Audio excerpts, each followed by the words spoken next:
Hi, it's John.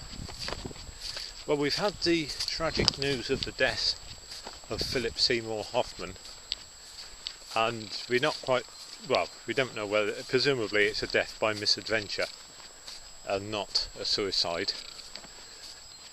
Absolutely tragic, and all sympathy to those involved.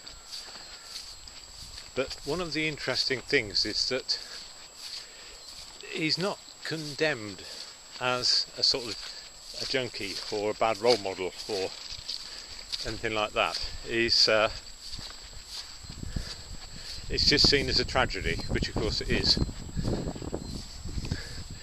Now, if the same thing had happened to somebody who wasn't famous, if they died of a heroin overdose, I think they would be more condemned as a sort of junkie and a bad person, and a symbol of the way that society has gone wrong. And the difference, I believe, is that Philip Seymour Hoffman is seen as a successful person, a sort of real person. He was somebody, and this is what a lot of people strive for, or perhaps we all strive for. We want to be someone. There's a song with that line, isn't there? Fast car. I could be someone, That's what we want to do.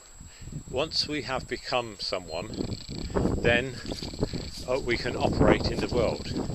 Until in our little mind we become someone, then we can't operate. We're just waiting.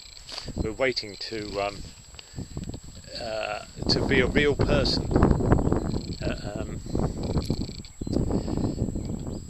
You may agree with that, or you may not. Another point about Philip Seymour Hoffman. I'm assuming it was death by misadventure again. Now, he didn't want to die. He didn't want to be dependent upon drugs, and yet he couldn't help himself. He couldn't.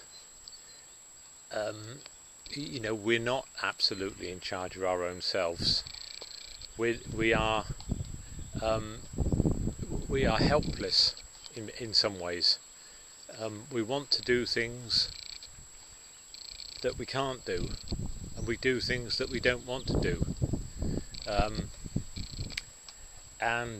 We've got to acknowledge that, that how helpless we are, helpless and hopeless, but also, fantastic and wonderful, and the most advanced beings on the planet. Right, bye for now.